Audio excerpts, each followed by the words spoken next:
ದೇವರು ಪ್ರೀತಿಸುವ ಪ್ರೀತಿಯ ಬಿಗ್ ಜೆ ಟಿ ವಿ ಪ್ರಿಯ ವೀಕ್ಷಕರಿಗೆ ನಮ್ಮ ಕರ್ತನಾದ ಯೇಸು ಕ್ರಿಸ್ತನ ಹೆಸರಿನಲ್ಲಿ ನಿಮ್ಮನ್ನು ವಂದಿಸಿ ಸ್ವಾಗತ ಬಯಸ್ತಿದ್ದೇವೆ. ಬನ್ನಿರಿ, ದೇವರ ವಾಕ್ಯವನ್ನು ಯೆರೆಮೀಯನ ಗ್ರಂಥ ದ ಬುಕ್ ಆಫ್ ಜೆರೆಮಾಯ ಚಾಪ್ಟರ್ 3 3ನೇ ಅಧ್ಯಾಯದಿಂದ ಅಧ್ಯಯನ ಮಾಡಿಕೊಳ್ಳಲಿಕ್ಕಿದ್ದೇವೆ.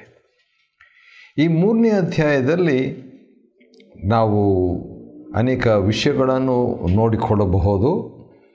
ಅದರಲ್ಲಿ ದೇವರು ಭ್ರಷ್ಟರಾದ, ಅಂದರೆ ದೇವರನ್ನು ಬಿಟ್ಟಂಥ ತನ್ನ ಜನರಿಗೆ ಯಾವ ರೀತಿಯಾಗಿ ಮಾತಾಡ್ತಾರೆ ಎಂಬುದನ್ನು ನಾವಿಲ್ಲಿ ನೋಡ್ತೇವೆ. ಒಂದು ಬ್ಯಾಕ್ಗ್ರೌಂಡ್ ನಾನು ಕೊಡಬೇಕು, ಅಂದರೆ ಹಿನ್ನೆಲೆಯನ್ನು ಕೊಡಬೇಕಾಗ್ತದೆ. ಯಾಕೆಂದರೆ ನಾವು ಅರ್ಥ ಮಾಡಿಕೊಳ್ಳಲಿಕ್ಕೆ 3ನೇ ಅಧ್ಯಾಯಕ್ಕೆ ಬಂದಾಗ ಮೊದಲು ಇಸ್ರಾಯೇಲರ ಮೊದಲನೇ ಅರಸನು ಸೌಲನು. ಅವನು 40 ವರ್ಷ ಆಳ್ವಿಕೆ ಮಾಡಿದ. ಅದಾದಮೇಲೆ ದಾವಿದನು 2ನೇ ಅರಸನು ಇಸ್ರಾಯೇಲ್ಗೆ, ಅವನು 40 ವರ್ಷ ಆಳ್ವಿಕೆ ಮಾಡಿದ. 3ನೇ ಅರಸನು ಸೊಲೊಮೋನನು, ಅವನು 40 ವರ್ಷ ಆಳ್ವಿಕೆ ಮಾಡಿದ. 40 + 40 + 40 120. ಸೌಲನಂದರೆ ಕೇಳಲ್ಪಟ್ಟವನು, ಆಸ್ಕ್ಡ್ ಫಾರ್.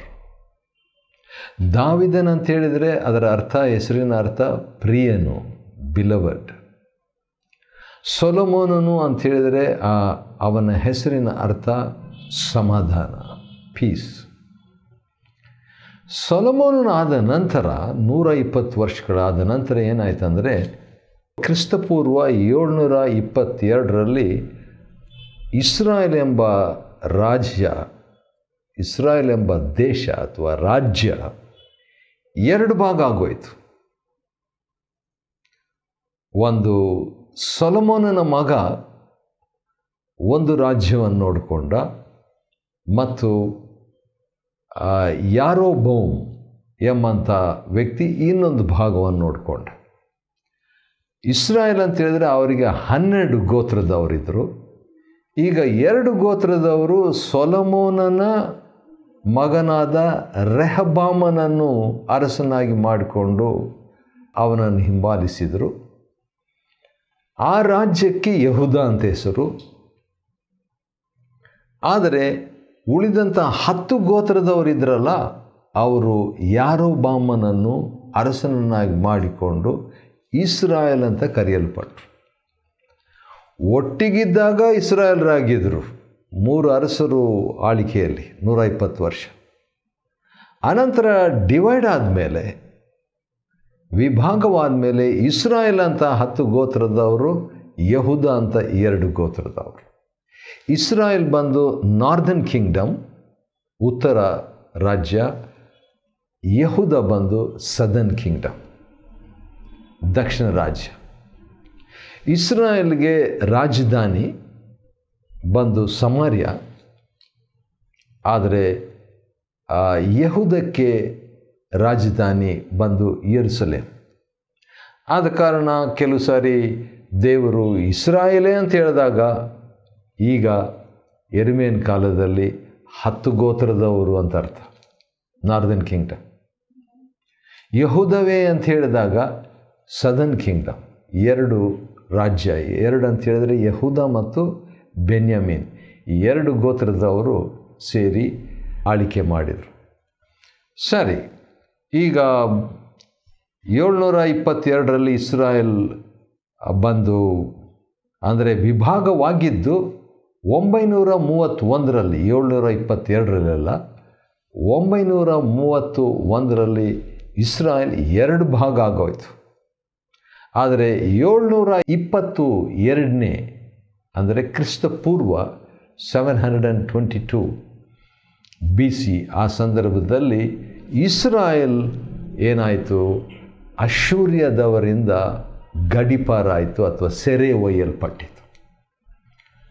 586ನೇ ಕ್ರಿಸ್ತ ಪೂರ್ವ BC 586 ಅವಾಗೇನಾಯ್ತು ಅಂತ ಹೇಳಿದ್ರೆ, ಯೆಹೂದ ಕೂಡ ಬಾಬೆಲಿನಿಂದ ಸೆರೆ ಒಯ್ಯಲ್ಪಟ್ಟಿದ್ದು. ಇದು ಒಂದು ಬ್ಯಾಕ್ಗ್ರೌಂಡ್. ಇದು ಅಂಥ ಒಂದು ಸನ್ನಿವೇಶದಲ್ಲಿ ಬ್ಯಾಕ್ಗ್ರೌಂಡ್ನಲ್ಲಿ ಈಗ ಯೆರೆಮೀಯನು ಒಂದು ಮೆಸೇಜ್ ಕೊಡ್ತಿದ್ದಾನೆ.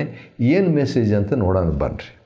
3ನೇ ಅಧ್ಯಾಯ ಯೆರೆಮೀಯನ ಗ್ರಂಥ 6ನೇ ವಚನದಲ್ಲಿ, ಮತ್ತೆ ಅರಸನಾದ ಯೋಷೀಯನ ಕಾಲದಲ್ಲಿ, ವಾವ್, ಯೋಷೀಯನು ಅಂತ ಹೇಳ್ಬಿಟ್ಟು ಒಬ್ಬ ಅರಸನು, ಯಹೂದದ ಅರಸನು, ನನಗೆ ಭಾಳ ಫೇವ್ರೆಟ್ ಅರಸನು. ಯಾಕಂತ ಹೇಳಿದರೆ ಸುಮಾರು 19 ಅರಸರು ಯಹೂದವನ್ನು ಆಳ್ವಿಕೆ ಮಾಡಿದರು, 20 ಅಂತ ಹೇಳೋಣ. ಆದರೆ ಅವರಲ್ಲಿ ಭಕ್ತಿವಂತರು ಬಹಳ ಜನ ಇರಲಿಲ್ಲ. ಆದರೆ ಯೋಷೀಯನು ಭಕ್ತಿವಂತನಾದ ಅರಸನಾಗಿದ್ದನು. 6ನೇ ವಚನ, ಯೋಷೀಯನ ಕಾಲದಲ್ಲಿ ಯೆಹೋವನು ನನಗೆ ಹೀಗೆ ಹೇಳಿದನು. ಏನಂತ? ಭ್ರಷ್ಟಳಾದ ಇಸ್ರಾಯೇಲು. ಇಸ್ರಾಯೇಲ್ ಅಂದರೆ ಈಗ ಏನು ನೆನಪಿಟ್ಕೋಬೇಕು ನಾವು? 10 ಗೋತ್ರ. ಇಸ್ರಾಯೇಲ್ ಅಂದರೆ ಉತ್ತರ ರಾಜ್ಯ. ಇಸ್ರಾಯೇಲ್ ಅಂದರೆ ಸಮಾರ್ಯ ಅದರ ರಾಜಧಾನಿ. ಆ ರೀತಿಯಾಗಿ ಇಟ್ಕೊಳ್ಬೇಕು. ಭ್ರಷ್ಟಳಾದ ಇಸ್ರಾಯೇಲು ಮಾಡಿದ್ದನ್ನು ನೋಡಿದೆಯಾ ಅಂತ ಹೇಳಿಬಿಟ್ಟು ಅನಂತರ ದೇವರು ಈಗ 2 ದೇಶದವರನ್ನು ಮಾತಾಡ್ತಾನೆ 7ನೇ ವಚನದಲ್ಲಿ. ಅದೇನಂತ ಹೇಳಿದ್ರೆ, ಆಗ 2ನೇ ಭಾಗ, ಆಗ ಯಹೂದವೆಂಬ ದ್ರೋಹಿಯಾದ ಅವಳ ತಂಗಿ ಇದನ್ನು ನೋಡಿದಳು.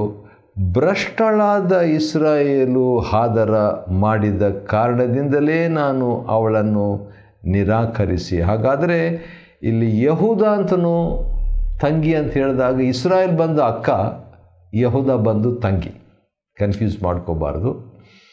ಸರಿ.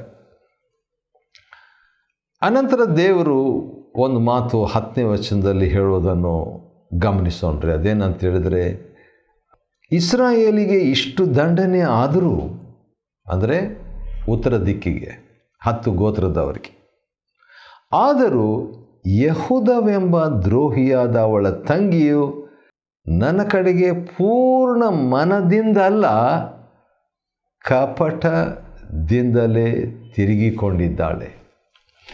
ದೇವರಿಗೆ ಗೊತ್ತು ಅರ್ಧ ಮನಸ್ಸಿಂದ ದೇವ್ರ ಕಡೆ ತಿರುಗಿಕೊಂಡಿದ್ವಾ ಅಥವಾ ಪೂರ್ಣ ಮನಸ್ಸಿನಿಂದ ದೇವ್ರ ಕಡೆ ತಿರುಗಿಕೊಂಡಿದ್ವಾ ಅನ್ನುವಂಥದ್ದು ದೇವ್ರಿಗೆ ಗೊತ್ತು ರೀ. ಮೊಟ್ಟ ಮೊದಲನೇದಾಗಿ ಸುಮಾರು 20 ವರ್ಷಗಳ ಹಿಂದೆ ನಾನು ಈ ಪದ ಕೇಳಿದೆ, ಹೋಲ್ ಹಾರ್ಟೆಡ್ನೆಸ್ ಅಂತ ಹೇಳ್ಬಿಟ್ಟು. ನನಗೆ ಅದರ ಬಗ್ಗೆ ಅಷ್ಟರವರೆಗೆ ಅದರ ಬಗ್ಗೆ ನನಗೆ ಗೊತ್ತಿರಲಿಲ್ಲ. ಅಂದರೆ ನಾವು ಪೂರ್ಣ ಮನಸ್ಸಿನಿಂದ ದೇವರ ಕಡೆಗೆ ತಿರುಗಿಕೊಳ್ಬೇಕು ಅಂತ ಹೇಳ್ಬಿಟ್ಟು ದೇವರು ಅಪೇಕ್ಷೆ ಪಡ್ತಾರೆ. ಸರಿ.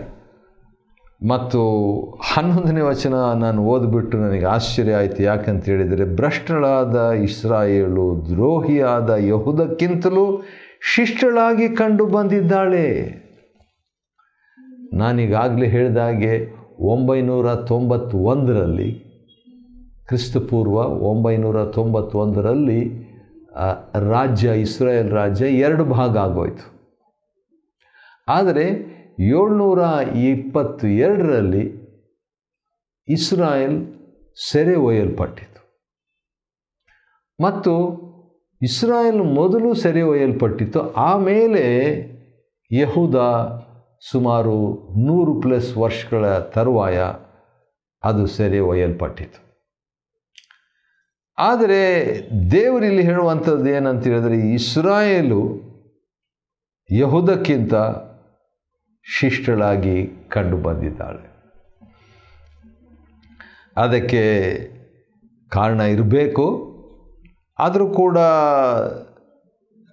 ಕಾರಣ ಈಗಾಗಲೇ ದೇವರು ಕೊಟ್ಟಿದ್ದಾನೆ. ಅದೇನಂತ ಹೇಳಿದರೆ, ಇಸ್ರಾಯೇಲ್ಗಾದ ದಂಡನೆಯನ್ನು ನೋಡಿ ಅಂಜದೇ ಇರೋದು 8ನೇ ವಚನ.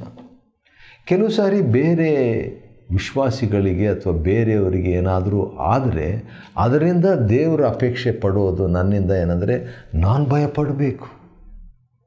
ಅಂದರೆ ಆರೋಗ್ಯಕರವಾದ ಭಯ, ಹೆಲ್ದಿ ಫಿಯರ್. ಮತ್ತು ಅದರಿಂದ ಅದನ್ನು ನೋಡಿ ನಾನು ಎಚ್ಚೆತ್ತುಕೊಳ್ಬೇಕು, ಪಾಠ ಕಲಿಬೇಕು ಎಂಬುದನ್ನು ದೇವರು ಅಪೇಕ್ಷೆ ಪಡ್ತಾನೆ ರೀ. ಆದರೆ ಯಹೂದ ಪಾಠ ಕಲಿಯದೇ ಹೋದ್ದರಿಂದ ದೇವರು ಹೇಳುವಂಥ ಮಾತು, ಇಸ್ರಾಯೇಲೇ ಹೆಚ್ಚು ನೀತಿವಂತಳಾಗಿದ್ದಾಳೆ ಎಂಬುದಾಗಿ.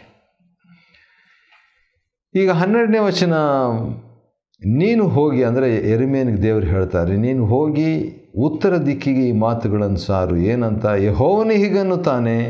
12ನೇ ವಚನ, ಭ್ರಷ್ಟಳಾದ ಇಸ್ರಾಯೇಲೇ. ಭ್ರಷ್ಟಳಾದ ಅಂದರೆ ಹಿಂಜಾರಿದ ಅಂತ ಅರ್ಥ, ದೇವರನ್ನು ಬಿಟ್ಟಿದ್ದ ಅಂತ ಅರ್ಥ, ನಂಬಿಕೆಯಲ್ಲಿ ಬಿದ್ದು ಹೋದ ಅಂತ ಅರ್ಥ. ಬ್ಯಾಕ್ಸ್ಲಿಡನ್ ಇಸ್ರಾಯೇಲ್. ಭ್ರಷ್ಟಳಾದ ಇಸ್ರಾಯೇಲೇ ಹಿಂದಿರುಗು, ಅಂದರೆ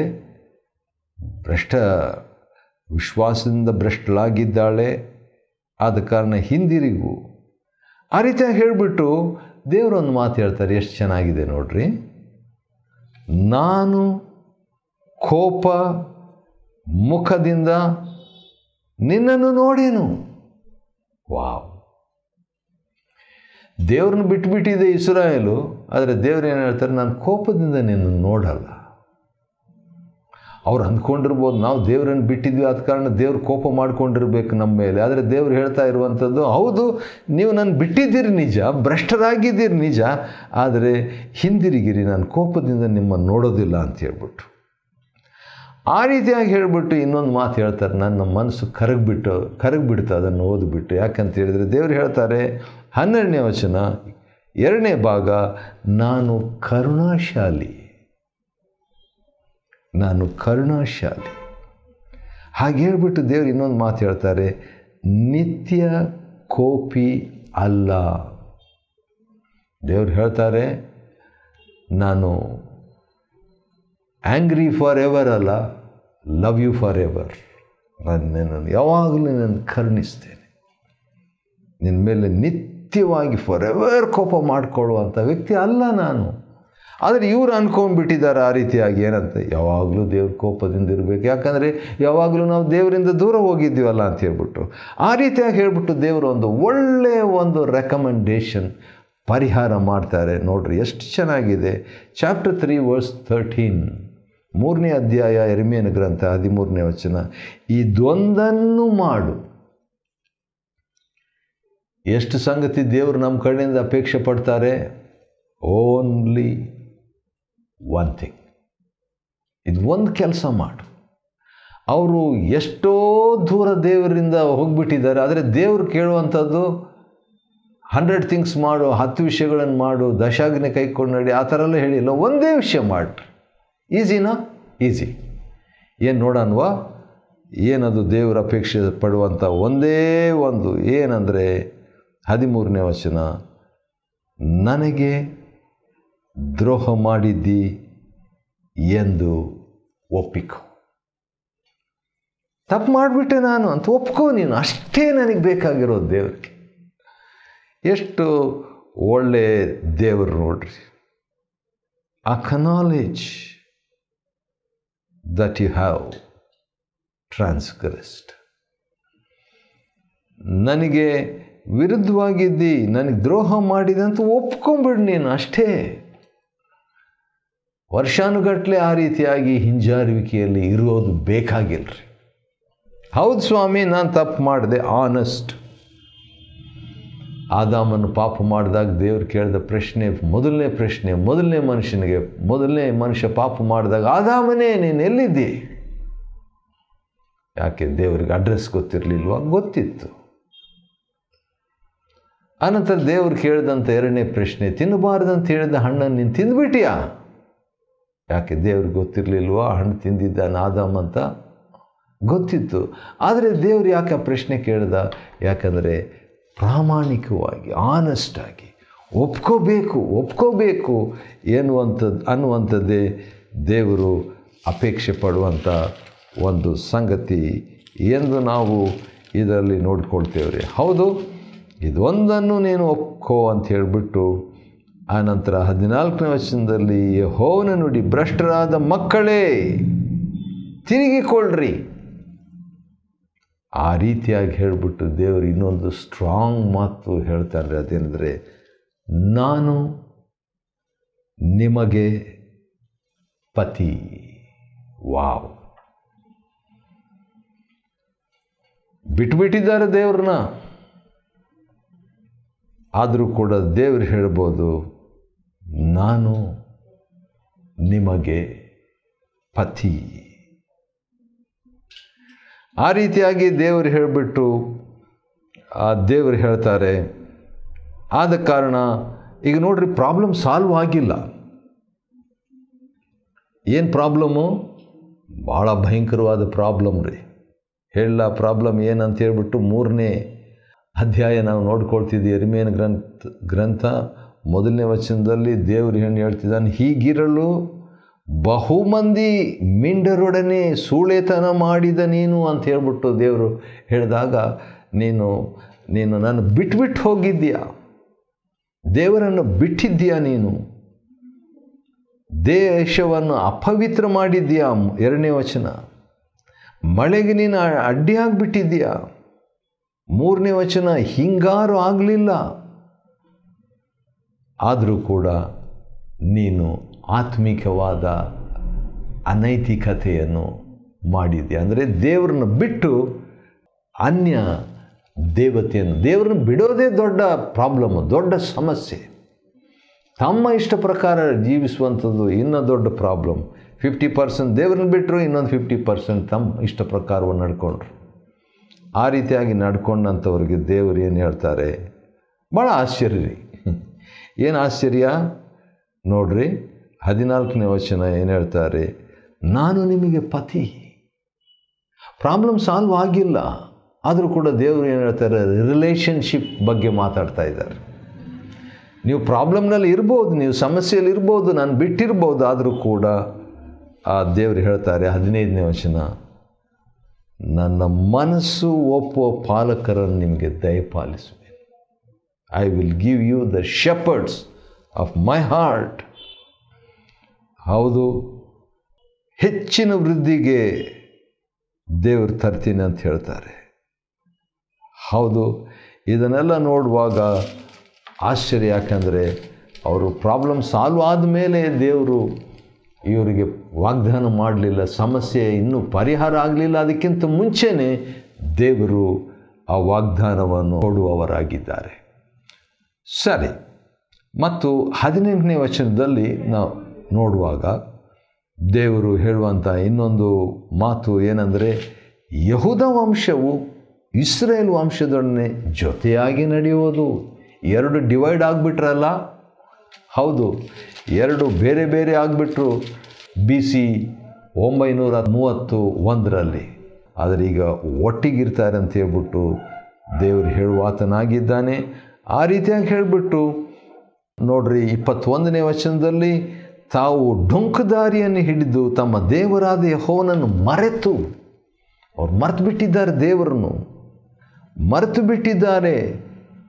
ಆದರೂ ಕೂಡ ಕಣ್ಣೀರು ಸುರಿಸುವಾಗ ದೇವರು ಹೇಳ್ತಾರೆ, ದೇವರ ಕೃಪೆಯನ್ನು ಬೇಡ್ತಿದ್ದಾರಲ್ಲ, ಆದ ಕಾರಣ ದೇವರು ಹೇಳ್ತಿದ್ದಾರೆ, ಹೌದು, ನಾನು ನಿಶ್ಚಯವಾಗಿ ನಿಮಗೆ ನಮ್ಮ ದೇವರು ಅಂತ ಹೇಳಿದಾಗ, ದೇವರು ರಕ್ಷಣೆಯ ನಮ್ಮ ದೇವರಾದ ಯೆಹೋವನಲ್ಲಿ ನೆಲೆಗೊಂಡಿದೆ ಅಂತ ಹೇಳ್ತಾರಂತ್ರಿ. ಆ ರೀತಿಯಾಗಿ ಹೇಳಿಬಿಟ್ಟು ದೇವರ ಕಡೆಗೆ ಹಿಂದಿರುಗಿದಾಗ ದೇವರು ಹೇಳುವಂಥ ಮಾತು ಏನಂದರೆ, ನಮ್ಮ ದೇವರಾದ ಯೆಹೋವನಿಗೆ ಹಿಂದಿರುಗುವೆ ಎಂಬುದಾಗಿ ಪ್ರತಿಷ್ಠೆ ಪಡಿಸ್ಕೊಳ್ತಾರೆ. ಆದ ಕಾರಣ always there is a way back to god.